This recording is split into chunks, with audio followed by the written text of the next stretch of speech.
Hi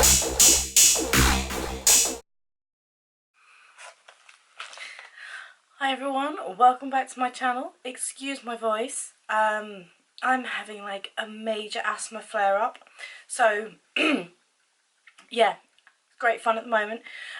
So if I suddenly disappear, it's to use my inhaler and stuff. I don't want to do that on camera because yeah. But I just got back from seeing Toy Story 4 and I thought I'd do a review. I think I'm probably going to do this for a few films that I want to see in the next few weeks. I still haven't seen Endgame. I was like way behind. I wasn't just jumping on the bandwagon, I was literally chasing it. I was watching Homecoming and Infinity War like after Endgame had come out. Still haven't seen Captain Marvel. I don't know when I'm going to fit that in. But like all the theatres are getting Endgame back in, so I'm gonna go and see that.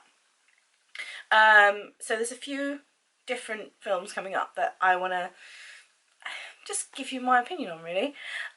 So Toy Story 4, major spoiler warning, I'm giving away the end and everything, so if you haven't seen this yet, probably not the best thing to watch unless, you know, you're not bothered by spoilers. If you already know what the story is, if you already know what's going to happen, that's fine. But there are little touching things that I'm going to sort of touch on. There's a couple of Easter eggs that I spotted. So yeah, I thought I would make sure that you are aware that I'm not skipping over anything. So the first thing I want to say is the animation, especially on Bo Peep's fabric, is 10 out of 10.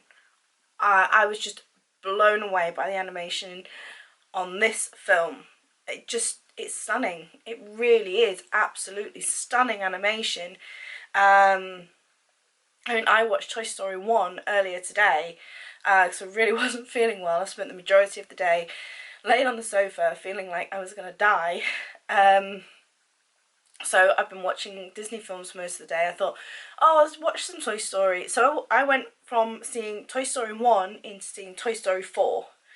And the way the animation has come on, you know, I know that Toy Story is 20 years old now, but just that step, it's such a big step in such a short period of time, 20 years.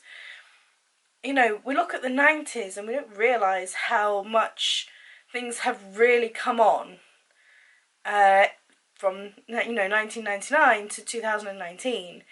You know, a lot of us think of 1999 as though it was 10 years ago. It's 20. I'm sorry. So, yeah, into the story. It starts off with a flashback of 9 years ago. So they're back with Woody, it's raining, and they are obviously on a rescue mission. They're rescuing RC, who's been left out in the rain. He's in a gutter, and they're like, quick, we have to rescue RC. And then while they're rescuing RC, Bo Peep gets sold. She's on a lamp.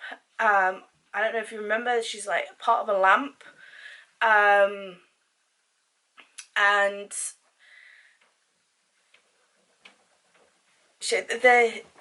the window like slams shut on Woody and Slinky, and then they're like, Bo Peep's gone. She's been taken out of the window. And she's like, oh, it's okay, it's just my time to go, it's my time to move on, it's my time to make another child happy, and Molly's too old for me now. And she's like saying to Woody, you know, toys get lost all the time, you know, put in the wrong box and accidentally taken away, it's, you know, come with me. Obviously he doesn't, because, you know, then 3 other films happened. So sorry. And then it sort of like goes through, doesn't really go through Toy Story 2, but it goes a little bit through Toy Story 3, especially at the end where Andy gives the toys to Bonnie. So it sort of like catches you up a little bit, so you don't really need to recap if you're going to see this. And then they're back in Bonnie's room. Alright.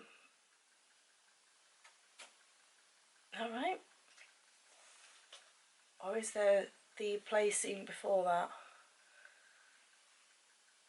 There might be a play scene before that with dinosaurs. Yes, I think there is. So they were playing. Bonnie goes on a play date. There's dinosaurs. It's fantastic. They meet this bunch of dinosaurs, like warrior dinosaurs that have never been played with. They do not realise they're toys. There's a couple of really good jokes in there. Buzz says, how delusional. It's like, really? And then everyone's happy with their role, and they go back to Bonnie's room, and then flash forward to Bonnie needing to start kindergarten.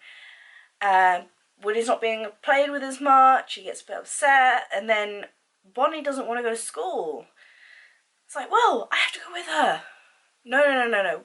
She's just been. Dad just told her you can't go with her. No. I have to go with her. Dad just told you no. It's Woody, so obviously he stows away in her backpack and ends up going to school with her. She doesn't know he's there, and he helps her when things go wrong with a horrible child who steals all the art and craft stuff, and Woody helps her, and he gets things out of the bin. And this is where she makes Forky. Forky, oh my god, this character is hilarious. It really is. He knows that he is rubbish. It's like, I'm rubbish. I belong in the bin. So he's constantly trying to get in the bin. But she's his transition. No, he's her transition toy. So if you're a parent, you'll know that this sort of like children have something that they will cling to whenever they're going through a transition stage. So they cover that developmental stage really nicely, but from a toy's perspective. Like, this toy is so important to Bonnie. We have to keep it safe.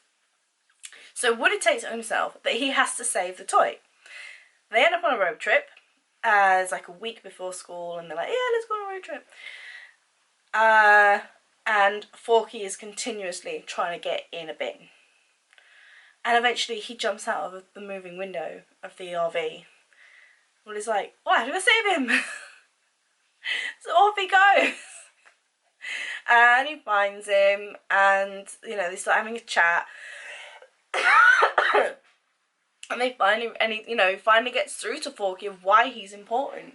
It's really nice, they're having a chat and talking about all the crazy things that Woody's been through with children, whether it be Andy or Bonnie, and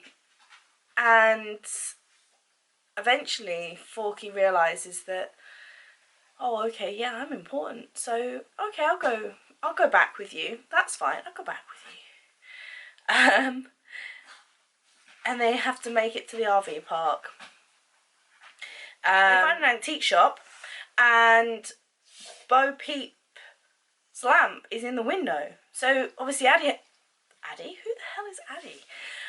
Woody has to go in. It's like, Bo Peep, I have to find her. I have to find Bo. And instead of finding Bo, they find this creepy ventriloquist doll who's pushing around this other doll in a toy pram. These ventriloquist dolls are creepy. I had to stop George from disappearing down between the seats. He was trying to get on my lap. He is now almost as big as I am. He's literally wearing the same size shoe as me. So yeah, so they scared him. I wasn't best pleased about them either. I don't like puppets. I don't like dolls. I don't like clowns. So yeah, so I was very, I don't like them. But I have to be brave because George is scared. But Gabby Gabby which is the like 1950s doll. She's like got a drawstring, and she is essentially an organ harvester.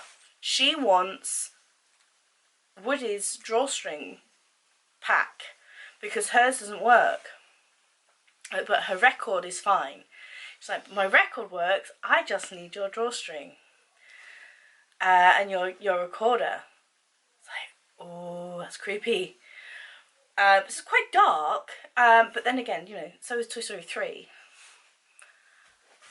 All the Toy Stories are quite dark, aren't they? So yeah, there's arguing and fighting, and eventually Forky gets kidnapped, and Woody ends up with with the woman who owns the shop, little girl or grandchild, and gets taken away to a park where he just miraculously finds Bo Peep. I have to have like a special mention for this combat Carl. He's like in a snowsuit, and every time all of them high five, he puts his hand up and they don't high five him, and I'm like, oh, I so relate to that combat Carl. I am that person. I miss the high five every time, and I'm like, no, I missed it. I missed it. So yeah, special mention to him. There's also a couple of Easter eggs. The sheep go off and they're finding bits that are useful for fixing toys. And the sheep are so sassy. I love the sheep. She's called them Billy Goat Gruff. And they are brilliant sheep. But they bring back like a grape soda from Up. Yeah, so there's a couple of little Easter eggs in there. Where else did I spot an Easter egg? Oh, my memory is awful, I can't remember. So that was at the park. And they drive around in this skunk, like a remote control skunk. Like, why'd you drive around in a skunk? And then it becomes incredibly obvious when all of the humans are like, oh my god, a skunk! I'm running away. So yeah, made me laugh anyway. So back to rescuing Forky. Obviously, Bo Peep was in the antique shop. She was there for like 2 years, realised that she was never going to get bought, so she escaped. And there's this like little Polly Pocket style miniature cop who's so funny. She's like giggly something, really cute. I really like her character, and she's sassy as well. And then there's Ducky and Bunny. Now these are on one of those like firing range fairground rides as prizes, and the guy who runs the stall finds Buzz Lightyear, who's obviously gone out to try and find Woody, and puts him up as like the grand prize, but he's definitely running like a dodgy